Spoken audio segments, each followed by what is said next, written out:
from New York to Washington DC, and we have all the things down here, and we're just waiting for an Uber right now to come pick us up. He's like 4 minutes away, and we've been standing here in the sun for like 5 minutes. Now we're at the White House. It's here the president lived for 4 to 8 years when they're chosen as president.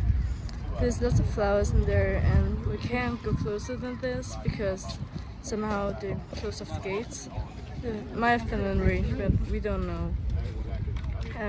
Yeah, they have 3,000 blossom trees in there that were donated from Japan to USA. It's a friendship gift, and there's somewhere in behind in the garden. Now we're at the Abraham Lincoln Monument. He was the president under the Civil War. He made the rule that there can only be president for 4 years, and he tried to make peace in the USA.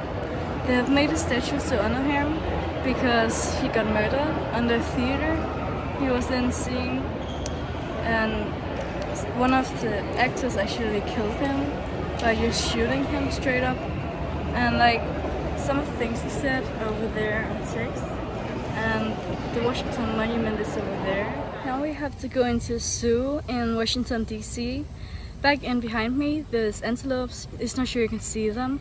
We're gonna see pets like pandas. We're gonna see a lot of different things. There's so many different animals in there.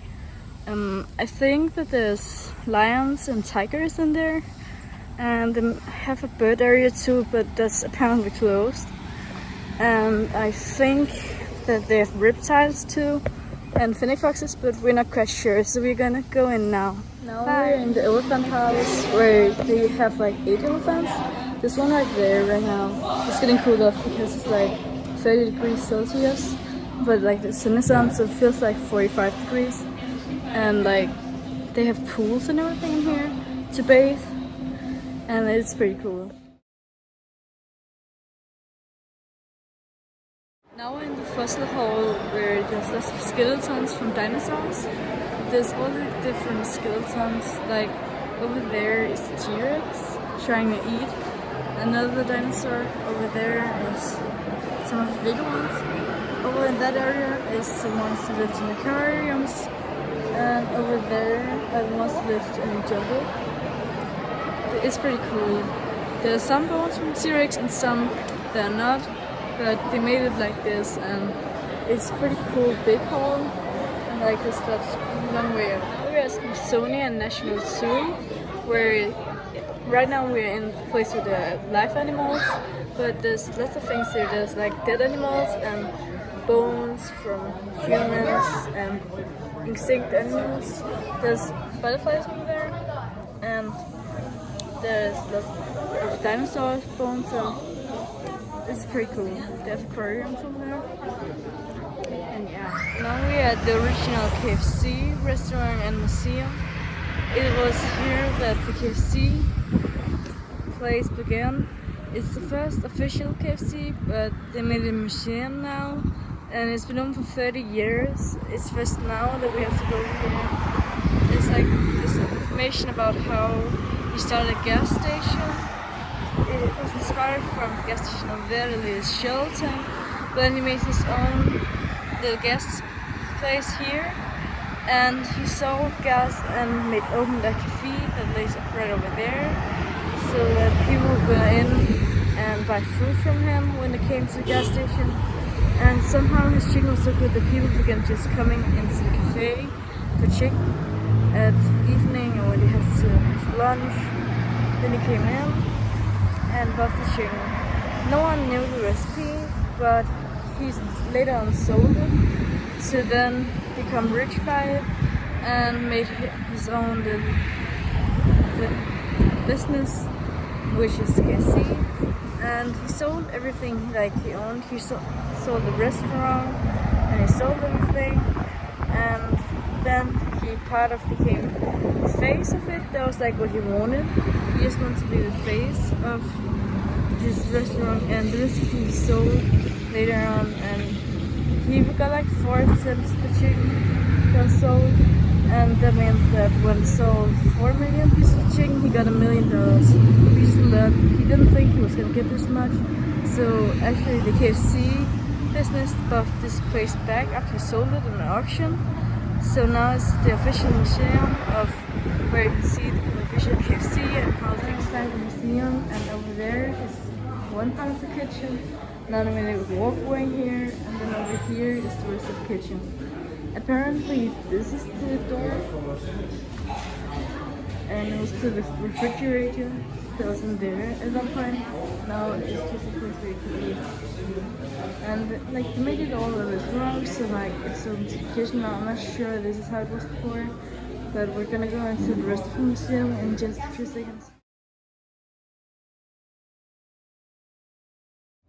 Now we're at the Lorraine Hotel. It was here that Martin Luther King Jr. got killed. Up there is the place with the flower and the cars. That's the place that he got shot right outside room 306 where he lived.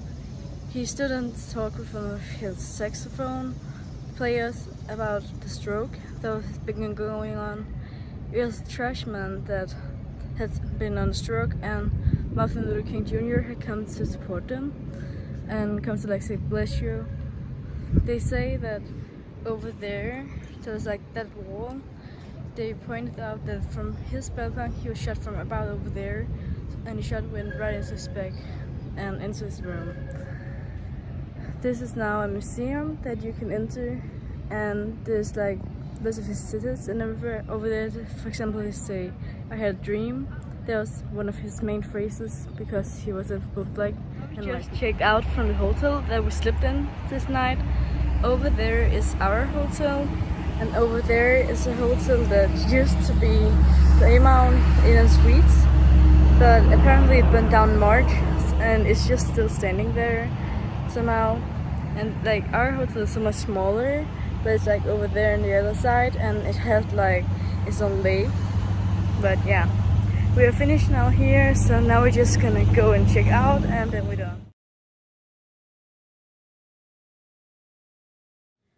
We went to look at Elvis's house, Graceland. We came on kind of round tour around the house, and we saw how his house was.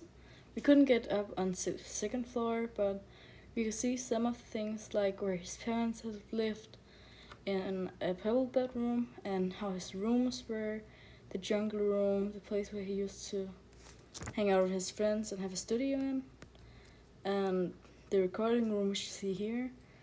And then they just have like a lot of different rooms, and then when you go like outside, you'll see the garage, you'll see the pool area, and you'll see the horses that usually were on the other side of the house, but now they moved them. You can see the family tree where like all of his siblings are on, and all of the family that they had. You can also see the squash room. It was the last room he was in before he died, since he went upstairs and went to sleep and never woke up again. This is his graveyard where him, his parents, and his twin brother is laid. And then at last you'll see the full portrait area. So yeah, that's kind of it. This was Elvis's pink Cadillac that he drove in. It was a very famous car, and it's still here in the museum. Now we're in Tupelo at Elvis's birth house. He was here, he was born, and he lived for the first 3 years of his life. It's in Tupelo, so the house, and they made like a memory place now. He lived here overall in this city for 13 years. When he was 13, he moved to Memphis. And when he moved to Memphis, he got Graceland when he was a little bit older, and that's why he kind of stayed there. And yeah, it's pretty funny just to see they've made a whole memorial place of it. And yeah, it's pretty small. The dad paid it for like $150, which was a lot at that point. And it was like just in Grassmark. Now there's like all of these things and a whole parking place. And there's like this waterfall up there. It's pretty. Now we're in Alabama, where I found this place with unclaimed baggage. So if you lost like some luggage or something, they take it over here after a little bit of time, and then it gets in the store that's right over there. and then you can go in and buy it. So that's what we're gonna go and do now. This is a story about how it began. It began in the 1970s when a man decided to go out and claim some unclaimed luggage to get it to a store, which is here. And like through the years, it became bigger and bigger, and they found some Egyptian things, and they found ski things, found everything. They came on television, and they began cleaning the things very good. In 2005, it went really good for them. Now in 2020, they got their own Hall of Fame award. And for the awards, it's pretty funny to see how far they've come, and like it's pretty fun how like we're gonna go in there now and we'll see what we can buy. Now we're in the children's section, and like look at how much stuff there is. There's like teddy bears down there and like clothing. Like this is all from unclaimed baggage that they bought. Like there's so many things. There's everything, toddlers, dresses for women, blouses for women. There's everything, even men's clothes. Like look at that. There's like a dress full of pajamas. Now we're at the Coca-Cola factory, and we're gonna go in now in a little bit. We just have to go get our tickets right over there, and then we are gonna go and show you. Now we're gonna walk through how to make Coke. The water tank is over there in the filter room. This is where you fill and put caps on it. There you have your see real Coke cup. This is little factory. The milk tank. And here we just drive up to get fill up. No, there you get rents and drawn up here.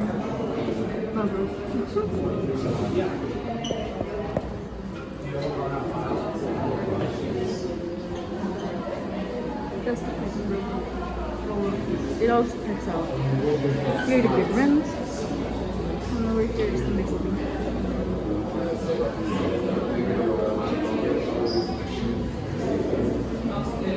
You get put in there, and they turn around, then they go up the massive place here, and then they get the caps on at the end. So we go over our heads there, and then over there. Coca-Cola started off when Jim Pemberton accidentally mixed some medicine for his medicine research, and then he came upon a fantastic tasting thing. Later on, it became cola when Asa Riggs bought it, and for $2,300, he made it his own company and got the recipe for himself.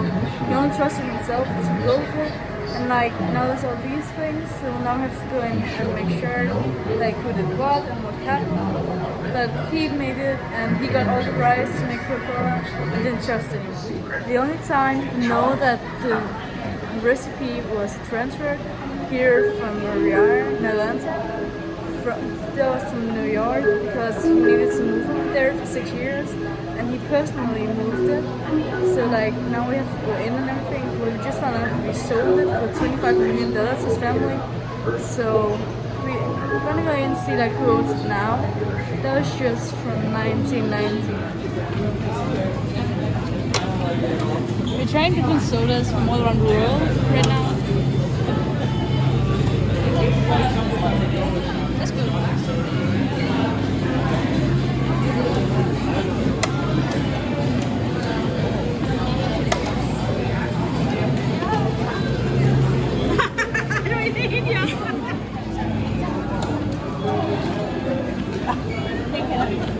This one is not as good as I thought it was going to be. Oh, that one's good.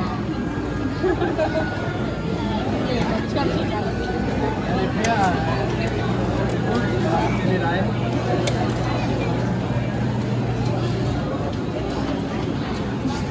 Nu har jeg lige prøvet den der vandmelon, den er ikke særlig god.